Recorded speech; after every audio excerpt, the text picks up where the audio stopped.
Tres manifestaciones del Cristo resucitado. Amén. El Señor, después de resucitar, tuvo varias manifestaciones. La primera manifestación fue a María Magdalena, una mujer que había sido libre de 7 demonios. Imagínense, una mujer con 7 demonios. Wow, si con un demonio una mujer puede hacer muchas cosas, ya con 7, Dios guarde. Pero esta mujer halló gracia, misericordia de parte del Señor y fue la primera que se le manifestó Jesús después de su resurrección. También después ella trajo a las demás mujeres. Las demás mujeres también pudieron oír, ver al Señor glorificado. La Biblia habla de 2 discípulos que iban a Emaús y el Señor también se puso a la par de ellos caminando y al final se dieron cuenta ellos que era Jesús quien andaba. Y así sucesivamente el Señor estuvo por 40 días manifestándose en varios lugares a varias personas, y eso llevaba un propósito, era demostrarle al diablo, demostrarle al mundo y a su pueblo que Él vive, que la muerte no lo venció, que Él derrotó a la muerte con la muerte. Amén. En estas 3 manifestaciones vamos a ver algunos propósitos en especial. En primer lugar, son pruebas indubitables de su resurrección. Juan capítulo 20 y capítulo 21. Este es un mensaje más textual que expositivo. Entonces, dice la palabra del Señor, Juan capítulo 20 y versículo 19. Cuando llegó la noche de aquel mismo día, o sea, el día de la resurrección, el primero de la semana, día domingo. En el Antiguo Testamento el día especial de los judíos era sábado. En el Nuevo Testamento el día especial para los cristianos es domingo, porque fue cuando el Señor resucitó. Cuando llegó la noche de aquel mismo día, el primero de la semana, estando las puertas cerradas, llegó la noche cerradas en el lugar donde los discípulos estaban reunidos por miedo a los judíos. Imagínense, había una persecución, habían tomado ya al cabeza, al líder, al Señor, y entonces para los demás pues iba a ser muy fácil lanzar una cacería. Y los discípulos seguramente estaban reunidos para platicar acerca de qué pasaría con ellos, qué iban a hacer. Estaban tristes, estaban atemorizados, dice, por temor a los judíos. Ellos estaban entre, bueno, el Señor resucitó, pero saber si nos va a visitar, saber si va a seguir con nosotros. Pero de repente están ahí reunidos cuando aparece la figura del Señor. Dice, estando las puertas cerradas, vino Jesús y puesto en medio de ellos les dijo, paz a vosotros. Ya el Señor no estaba con su cuerpo natural, ya no era de carne y sangre, ya el Señor había resucitado con un cuerpo glorificado, con un cuerpo que ya no era materia, ya no eran ya no eran átomos, sino que ya era un cuerpo glorificado que podía traspasar paredes, puertas y podía presentarse en cualquier lugar. Dice que se puso en medio de ellos. ¡Qué sorpresa! Imagínense, está un grupo de hermanos orando y que de repente aparezca el Señor. Eso es sorpresivo. Es algo que no es normal. Y luego les habla: paz a vosotros. Lo primero es un saludo. Segundo, es una bendición. Paz a vosotros. Porque ellos están pasando un momento difícil, un momento de angustia. Yo no sé si alguien ha pasado momentos de angustia. Fíjese que yo vengo de una generación donde hubo guerra. Ejército, guerrilla, guerrilla, ejército. Y era terrible. Yo, siendo un muchacho, viajé a Puerto Barrios y en el bus, íbamos en el bus y en la carretera, principalmente por Zacapa, por Izabal, habían destacamentos de soldados. Y entonces bajaban uno por uno a los pasajeros. Y algunos, como que los tenían pichados, decía: pase para acá, pase para acá. Y entonces yo le conté eso a unas personas y me dijeron: fíjese que eso lo hace el ejército, pero también lo hace la guerrilla. La guerrilla también entra a las casas y entra a sacar a los muchachos, entra a sacar a los varones, y a veces hasta algunas mujeres se van.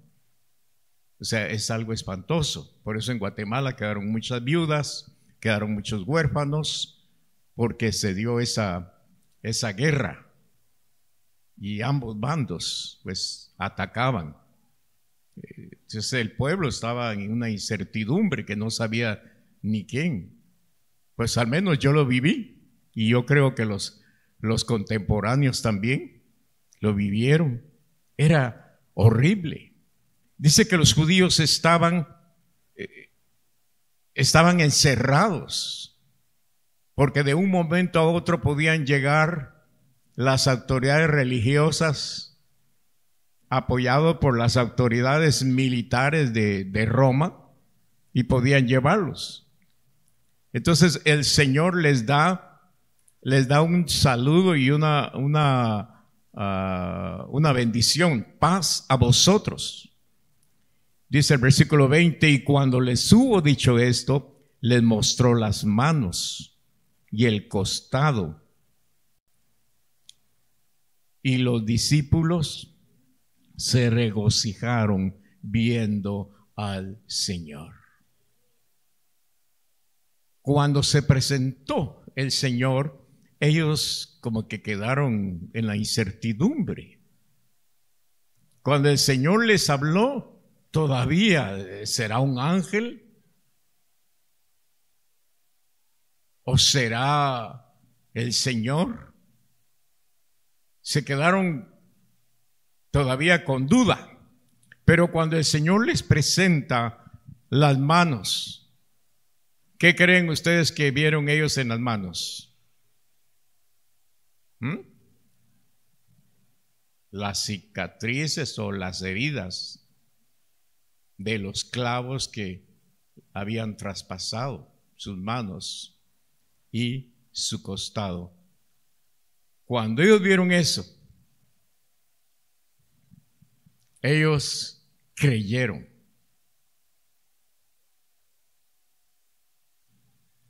Porque habían corrientes filosóficas, religiosas,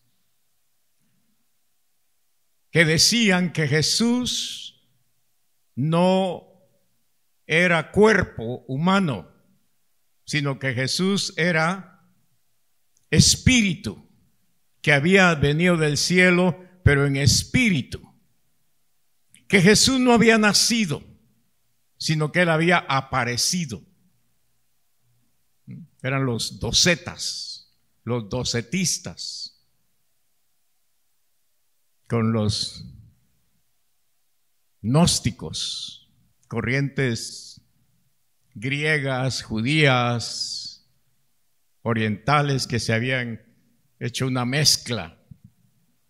Y entonces había una corriente que decía que Jesús no era cuerpo. Por eso Juan escribe en sus epístolas que aquel que no confiesa que Jesucristo es venido en carne, dice, no, o sea, anatema, no es de Dios. Por eso los evangelios hablan de que Dios se hizo carne y habitó entre nosotros. Y Juan es el que principalmente escribe esa doctrina de que Jesús nació, Jesús vivió como hombre, siendo Dios. Entonces los discípulos tenían esa duda: ¿será que es un fantasma? ¿Será que es un espíritu? O como dicen los docetistas, los docetas, es una ilusión óptica. Es una manifestación nomás. Y entonces el Señor les dice: miren, mi cuerpo quedó marcado. Mi cuerpo, aquí están las señales. Y entonces dice, se regocijaron viendo al Señor. Entonces se rindieron, seguramente se arrodillaron, alabaron al Señor. Y la palabra dice, entonces Jesús les dijo otra vez: paz a vosotros. Como me envió el Padre, así también yo os envío. Y habiendo dicho esto, sopló y les dijo: recibid el Espíritu Santo. El Señor viene para fortalecerlos, pero también viene para ungirlos, una unción del Espíritu Santo. Dicen algunos que este no es el bautismo, sino que esta es una unción del Espíritu Santo, donde el Espíritu Santo los unge para capacitarlos, levantarlos de ese desánimo, sacarlos de ese temor, de ese miedo, de esa zozobra que tienen ante la coyuntura que están viviendo.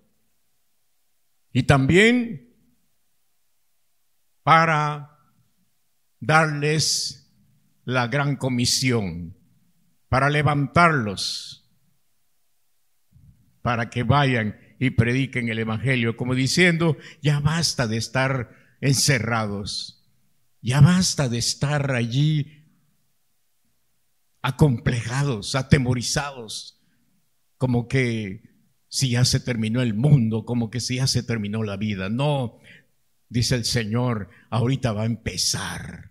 Ustedes no crean que ahorita van a terminar su vida, ahorita van a empezar, ahorita va a empezar su ministerio. Yo me voy, pero ustedes serán levantados. Paz a vosotros, como me envió el Padre, así también yo os envío. Ahora el turno es para ustedes.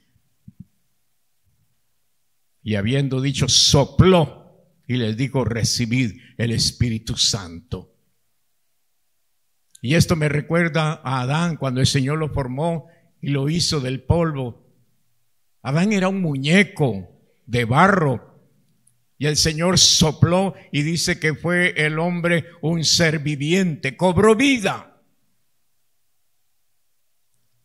y se hizo un ser viviente. El Señor ahora sopla también, pero no para ser un ser viviente humano o de carne y sangre, sino que para ser un ser viviente espiritual. Ahora ustedes reciben autoridad, reciben poder, unción del Espíritu Santo, y ustedes van a ser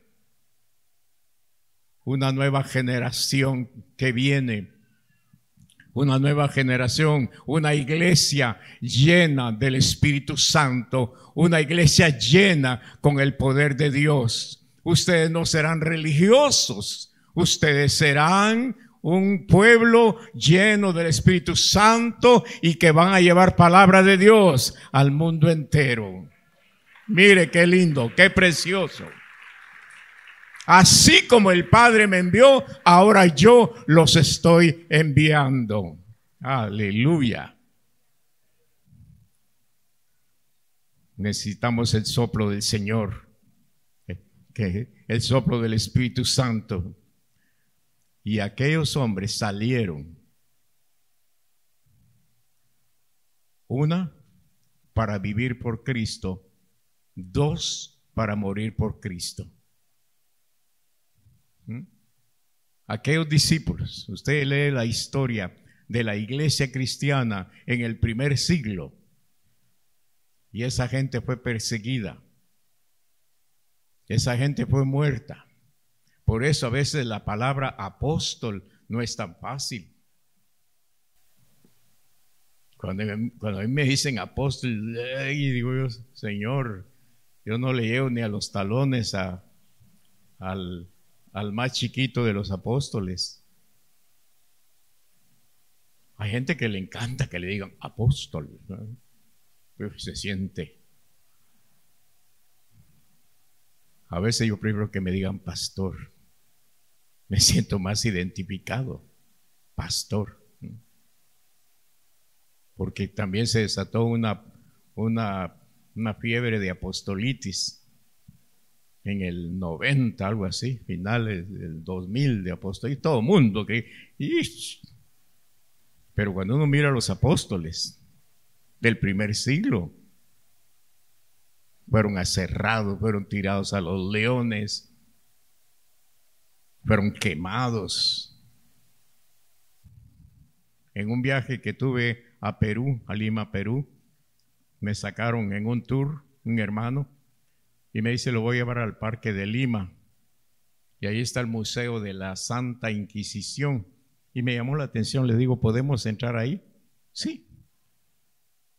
Y ahí estaban todos los medios que usaban la iglesia tradicional, la iglesia imperial, para atacar, para matar a todos los que se oponían a la iglesia en ese entonces. Y habían unas como puedo decirle, como camas, voy a decir, como camitas. Tenía una cadena allá, otra cadena acá, otra acá, otra acá. Y habían unas como, ¿cómo se llama eso? Polea. Y se ponía un tipo allá, otro allá. Y empezaban a jalarle esta pierna, esta mano, esta mano. ¿Niegas a Jesús o sigues siendo cristiano? Sigo siendo cristiano, no voy a negar a mi Señor. Bah. Le arrancaban las piernas, le arrancaban los brazos, les ponían bolsas de agua, los ahogaban, los ponían en las hogueras al aire libre, les volaban la cabeza, los tiraban a los leones. Así morían los cristianos. Y este tiempo, el Señor les dice, con mi Espíritu Santo ustedes lo van a poder lograr. Y esta gente vivía y moría por Cristo. Así que cuando venga un chisme contra usted, eso no es nada. Cuando venga una maltratadita, que sí, que hipócrita, que vas a la iglesia, que esas son florecitas que le están tirando. Segunda manifestación del Cristo resucitado. Juan capítulo 20, versículo 24. Pero Tomás, uno de los 12, llamado Dídimo, no estaba con ellos cuando Jesús vino. Siempre hay un faltista, ¿verdad? Siempre hay uno que le encanta no ser fiel, no ser leal. Y Tomás dice, pero Tomás, uno de los 12, llamado Dídimo, no estaba con ellos cuando Jesús vino. Estaban los, ¿qué? Los 11 discípulos, pero Tomás no llegó. Siguiente versículo. Le dijeron pues los otros discípulos, al Señor hemos visto. Emocionados. ¿Y qué dice Tomás?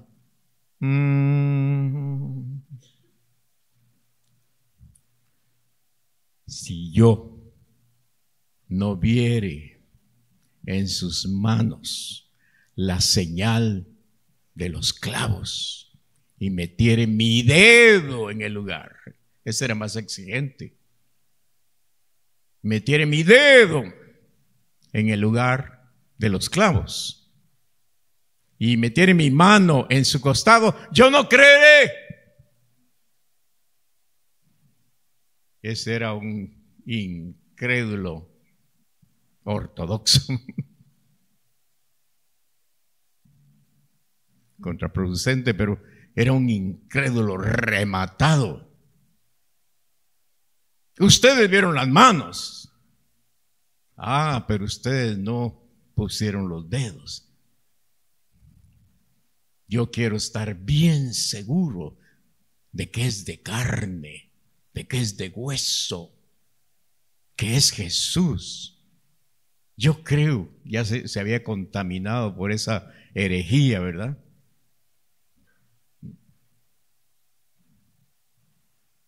Ya estaba contaminado Tomás, ya lo estaban ganando aquellos que dicen que Jesús no es Dios, que Jesús no vino en carne, aquellos que dicen que Jesús fue un profeta más. Y entonces Tomás exterioriza lo que él cree, lo que él piensa. Yo no creeré. Así les dijo, y ahí se quedó. Dirían los demás discípulos, ese hermano Tomás está fregado. Ese ya se lo ganaron. Dejémoslo, ay, que Dios trate con él. Dice la palabra, deja al necio en su camino. Ay, que vea cómo sale. Pero mira lo que pasa.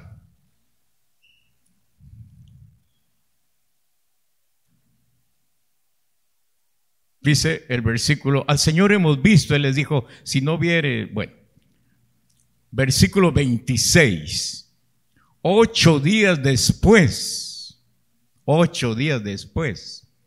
estaban otra vez sus discípulos dentro y con ellos Tomás. Ahora sí llegó Tomás. Llegó Jesús estando las puertas cerradas y se puso en medio y les dijo, paz a vosotros. Mire qué lindo saludo, qué linda bendición. Que el Señor le diga a uno, hola, paz para ti, hijo mío, paz para ti, hija mía. Y usted está pasando un momento difícil. Usted está pasando un momento peligroso. Y entonces el Señor se aparece delante de todos y empieza a observar las caras. Y allá está Tomás, desafiante. Fíjese que cuando uno se para aquí, uno puede ver gente desafiante.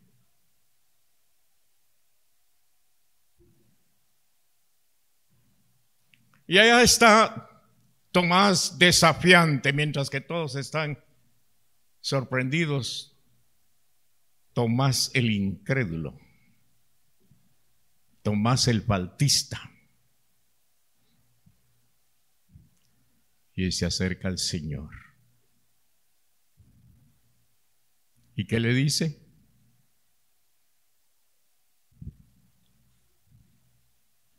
Luego dijo a Tomás: Tomás, pon aquí tu dedo. Mira mis manos. Y acerca tu mano y métela en mi costado. Y no seas incrédulo, sino creyente. Y Tomás dice: ¿de dónde supo este? ¿Quién le dijo si estaba muerto?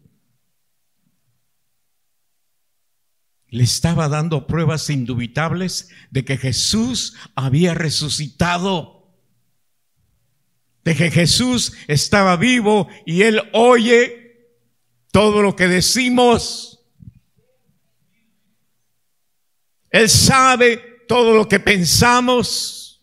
Él es Dios.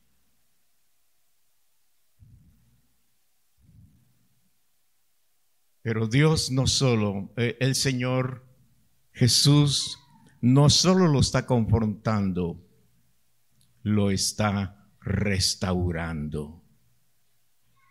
Dice la palabra, versículo 28, entonces Tomás respondió y le dijo: Señor mío y Dios mío. Señor mío. Decirle Señor en ese tiempo a alguien era decirle: yo soy tu esclavo, tú eres mi Señor, tú eres mi dueño, tú eres mi patrón. Y Dios, tú eres mi divinidad, Dios mío.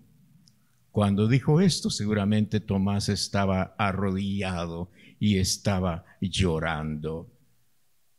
El Señor lo quebrantó. Mire qué misericordia de Dios.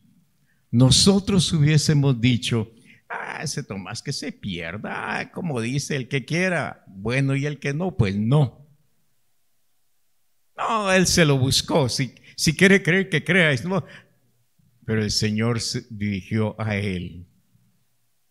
No quería que se perdiera. Dice: este es mi discípulo, este es mi siervo, y yo lo voy a restaurar. Y Tomás fue restaurado. Y además da una palabra, versículo 29. Jesús le dijo: porque me has visto, Tomás, creíste. Bienaventurados los que no vieron y creyeron. Wow, ahí nos está tomando a nosotros. Ahí nos está incluyendo a nosotros. Tomás, bienaventurados aquellos que no vieron y creyeron. Aquellos de Amatitlán, de la capital, de Santa Lucía, de Palín, de San Vicente. Amén. Que no me vieron, pero creyeron y están creyendo. Y me están adorando, y me están alabando, y me están sirviendo. Ellos son bienaventurados. Aleluya, aleluya. Gloria al Señor.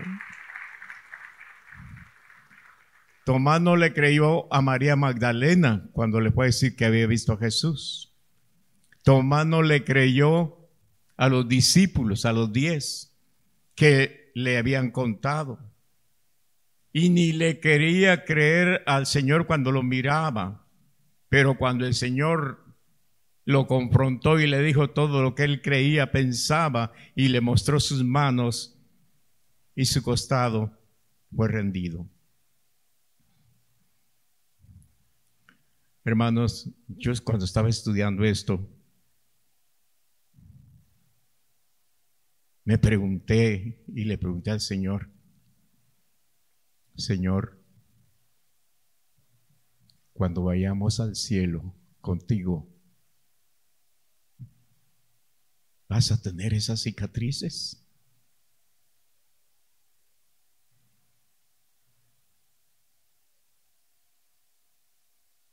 ¿Aún tus manos están heridas?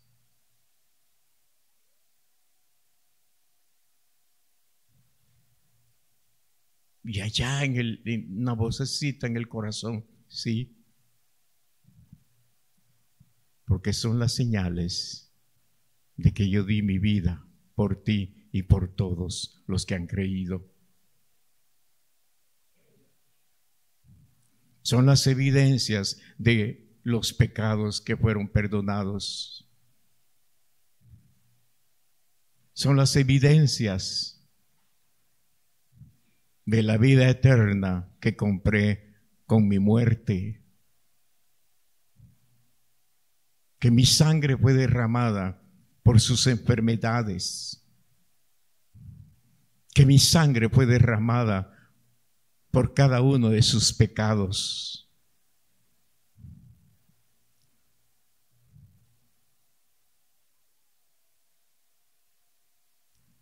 Nuestra salvación no es religiosa, no es barata, no es mercadería barata. Nuestra salvación vale la sangre de Cristo. Gloria a Dios por ese. Amén. La gracia de Dios se ha derramado sobre nuestras vidas. Y así como Jesús se dirigió a Tomás específicamente delante de todos, el Señor se dirige a cada uno de nosotros y nos dice: yo derramé mi sangre por ti, yo puse mi vida por ti, tus pecados han sido perdonados. Solo falta que nosotros respondamos con un Señor y Dios mío, aquí estoy delante de ti. Manifestación número 3. Juan capítulo 21, versículo 1 y 14. Después de esto, Jesús se manifestó otra vez a sus discípulos.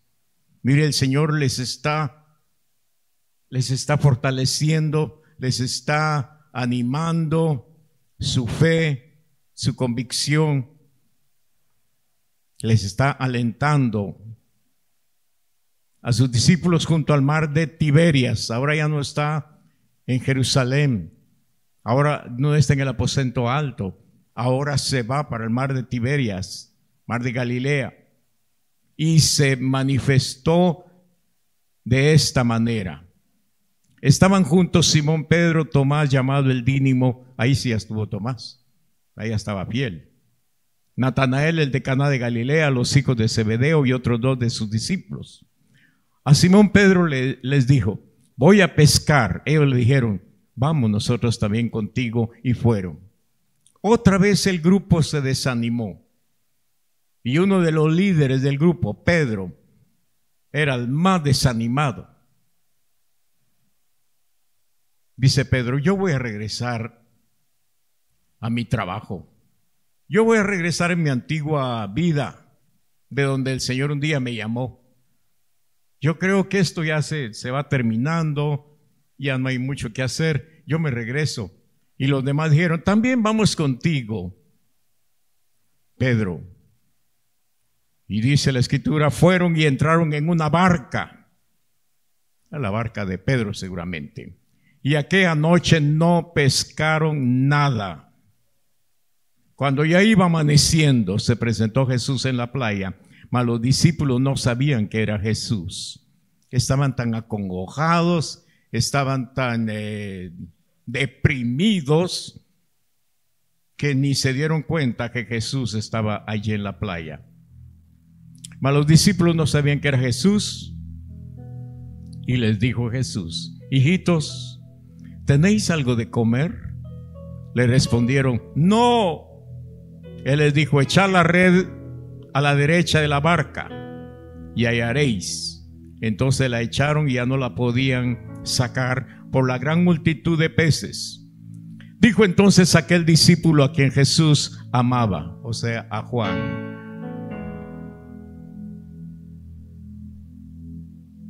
Juan dijo a Pedro: es el Señor. Simón Pedro, cuando oyó que era el Señor, se ciñó la ropa porque se había despojado de ella, o sea, estaba en ropa interior, y se echó al mar.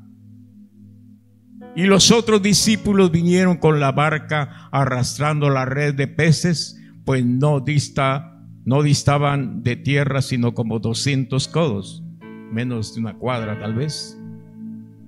Al descender a tierra, vieron brasas puestas y un pez encima de ellas y pan. Jesús les dijo: traed de los peces que acabáis de pescar. Subió Simón Pedro y sacó la red a tierra llena de grandes peces, 153, y aun siendo tanto la red no se rompió. Vino pues Jesús y tomó el pan y les dio, y asimismo del pescado. Mire cómo el hombre hace sus planes, el ser humano hace sus proyectos y dice: bueno, ya no se puede aquí, vamos a hacer esto. ¿Y qué dicen ustedes? Hagámoslo. Y la palabra dice que entraron a la barca y aquella noche no pescaron nada. Fracasaron en su proyecto, fracasaron en su empresa, fracasaron en su sociedad anónima que habían formado. Ellos eran profesionales en la pesca.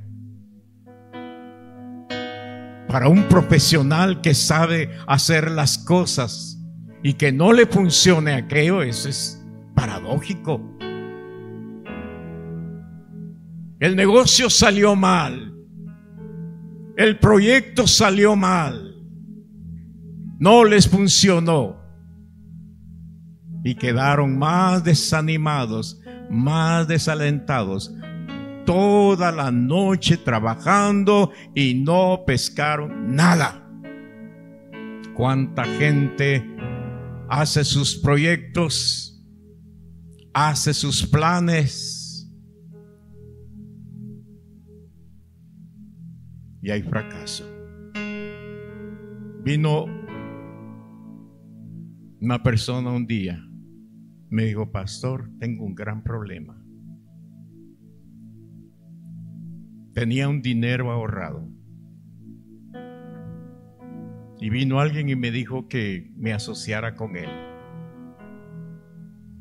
Nos asociamos y yo saqué todo mi dinero. Me dijo la cantidad, cientos de miles. Pusimos la empresa.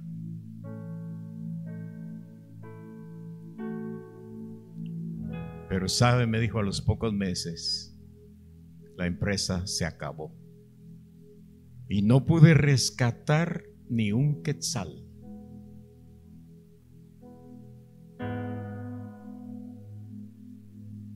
Se arruinó su futuro. Ya la persona estaba grande. Se arruinó su futuro. Después me dijo un familiar que le había dado un derrame. Vendieron la casa, se quedaron alquilando y la esposa se tuvo que ir a trabajar después de tener mucho dinero. ¿Cuánta gente ha fracasado? Qué fácil es decir: yo voy a hacer esto, yo voy a hacer aquello. Pero un proyecto sin la bendición de Dios no es garantía. Una profesión sin la bendición de Dios no es garantía. Pero mire el Señor tan misericordioso. Cuando ellos iban regresando a la playa porque estaba amaneciendo, venían decepcionados, quizá hasta con una mentalidad de suicidarse, de matarse. Allá hay una figura, allá hay alguien. Es el Señor y les habla: hijitos, ¿tenés algo de comer? No, no tenemos ni para comer. No tenemos nada. Y al oírlo, Juan, que era el discípulo amado más cercano, dijo: es el Señor. Esa voz es del Señor. Esa voz desde Jesucristo, yo la conozco. Yo he estado con Él cerca, yo la conozco. Y le dice a Pedro: es el Señor. Y el Señor le dice: tiren la red a la derecha. Mire, contra la lógica. Contra la lógica. Va la lancha y el Señor dice: tírela a la derecha. ¿Qué estrategia? Tirarla a la izquierda o a la derecha es lo mismo. Pero el Señor quería ver dos cosas. Primero, fe a su palabra. Segundo, obediencia a su palabra. Dos elementos importantes para ver los milagros del Señor: fe y obediencia. Aunque la lógica diga no es correcto, no es normal, no es lógico, pero ellos dicen: hagámoslo, es el Señor. Si el Señor dice hagámoslo, tiran la red a la derecha y dice que inmediatamente venía cargada la red de peces y no siricas.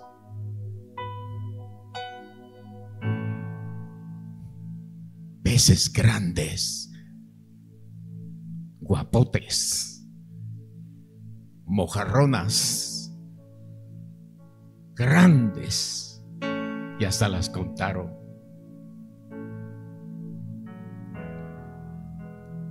La noche triste, la noche más oscura, la noche más decepcionante se convirtió en un día de bendición. Cada mañana son nuevas las misericordias del Señor.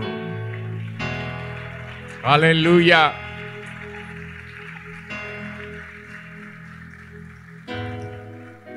El Señor respetó, el Señor respeta. Señor, es que me das permiso, yo quiero hacer esto, hazlo. Señor, que yo quiero hacer, yo quiero irme para allá, que yo aquí, hazlo. Y los dejó para que vieran que los planes del hombre no son los planes del Señor. Pero cuando vinieron con el Señor les dio dirección. ¿Qué es lo que tenían que hacer? Cuando buscamos al Señor en oración, el Señor te va a dar dirección. Hay gente que espera que alguien venga y le diga: hijo mío, dice el Señor, hace esto y esto y esto. Está bien, está bien. Pero si tú te rindes a los pies en oración al Señor, lees su palabra, el Señor va a poner en tu corazón, te va a hablar a tu corazón y te va a decir: sí, está bien, y vas a ir viendo las señales, y vas a ir viendo cómo el Señor va poniendo en el camino personas, cosas, hechos, eventos que te van a ir guiando. Dios no te va a dejar en esa situación difícil. Tu economía está mal, tu economía ha tronado, estás endeudado, estás afligido, no puedes ni siquiera llevar a tus hijos a comer una tostada ahí al parque, que no tienes nada. Yo te digo en el nombre de Jesús que está llegando el momento y tienes que estar muy sensible, muy susceptible a la presencia del Señor, porque hay un día nuevo para tu vida. El Señor te está esperando en la playa. Ya vas a terminar ese mar turbulento, esa noche oscura de tormentas se van a terminar, porque Jesús te está esperando. ¿Y sabe cómo le estaba esperando el Señor? El Señor tan lindo, juntó fuego y puso un gran pescado. Cuando ellos descendieron, había fuego y un gran pescado. Hijitos, ¿ustedes tienen algo de comer? No. Bueno, les voy a bendecir, pero ustedes van a tener que dar. Aquí hay comida, pero ustedes también tienen que trabajar. Yo los voy a bendecir y van a traer. Y trajeron en cantidad que hubo para ellos, hubo para sus familias, hubo para sus parientes, hubo para sus amigos, hubo para muchos. Cuando Dios empieza a bendecirte, se abren las ventanas de los cielos. Pero el Señor antes de que des te va a pedir: ¿tenéis algo? Antes de darte, el Señor te va a pedir, porque ahí va a ver tu fe, tu obediencia, ahí va a ver tu corazón agradecido. Porque si Dios te da así por así, lo vas a malgastar, no lo vas a agradecer y va a ser para tu perdición. Pero si aprendes a darle al Señor, aunque no tengas, de lo poco que tengas, las ventanas de los cielos se van a abrir.